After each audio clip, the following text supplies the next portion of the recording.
సంగారెడ్డి జిల్లాలో B pharmacy విద్యార్థిని ఆత్మహత్య కలకలం రేపుతోంది. గుమ్మదిల మండలం దోమడుగులో ఈ ఘటన చోటు చేసుకుంది. ప్రేమ పేరుతో వేధింపులు భరించలేక యువతి ఆత్మహత్య చేసుకున్నట్టు కుటుంబ సభ్యులు ఆరోపిస్తున్నారు. ఇంటి 4వ అంతస్తుపై నుంచి దూకి ఆత్మహత్యకు యత్నించగా వెంటనే స్పందించి కుటుంబ సభ్యులు ఆసుపత్రికి తరలించారు. అయితే మార్గ మధ్యలో యువతి చనిపోయింది. సోషల్ మీడియా ద్వారా అమ్మాయిలను ట్రాప్ చేసి వేధిస్తున్న గంజాయి బ్యాచ్ ఉదంతం ఈ ఘటనతో వెలుగులోకి వచ్చింది. అదే గ్రామానికి చెందిన యువకుడు అమ్మాయి కుటుంబాన్ని బెదిరించినట్లు తెలుస్తోంది. వేధింపులు తాళలేక ఆత్మహత్యకు పాల్పడినట్లుగా సమాచారం. యువకుడిని ఉరితీయాలని మృతురాలి బంధువులు డిమాండ్ చేస్తున్నారు.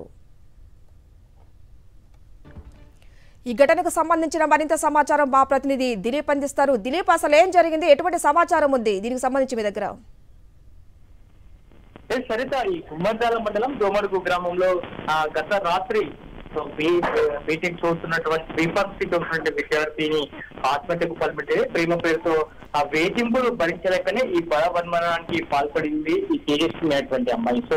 సో ఇంటిలో ఉన్నటువంటి 4వ అంతస్తు పై నుంచి దూకి ఆత్మహత్య యత్నం చేసుకుంది. సో ఆసుపత్రికి తరలిస్తుండగా మార్గ మధ్యంలోనే అమ్మాయి చనిపోయింది. అయితే సోషల్ మీడియా ద్వారా కొంతమంది అమ్మాయిలను డ్రాప్ చేసి వేధింపులకు పాల్పడుతున్నారు కొంతమంది. సో అలాగే వాళ్ళు కొంత గంజాయి బ్యాచ్ గా కూడా పోలీసులు గుర్తించారు. సో దోమడుగు గ్రామానికి చెందినటువంటి యువకుడే ఆ అమ్మాయి కుటుంబాన్ని కూడా, అంటే అమ్మాయితో పాటు అమ్మాయి కుటుంబాన్ని కూడా బెదిరింపులు చేస్తారనేటువంటి సమాచారం ఉంది. సో వేధింపులు తాళలేకనే అటు కుటుంబ సభ్యులు అటు అమ్మాయిలు సో ప్రతిరోజు వేధిస్తున్నారు కాబట్టి వేధింపులు తాళలేకనే యువతి తేజస్వినటువంటి అమ్మాయి ఆత్మహత్యకు పాల్పడినట్టుగా తెలుస్తుంది. అయితే ఈ ఘటనకు సంబంధించి జిన్నారం పోలీసులు కేసును నమోదు చేశారు. కేసును కూడా దర్యాప్తు చేస్తున్నారు. సో యువతిని ఉరితీయాలంటూ కూడా యువతి బంధువులు అలాగే స్థానికులు డిమాండ్ చేస్తున్న పరిస్థితి కనిపిస్తుంది.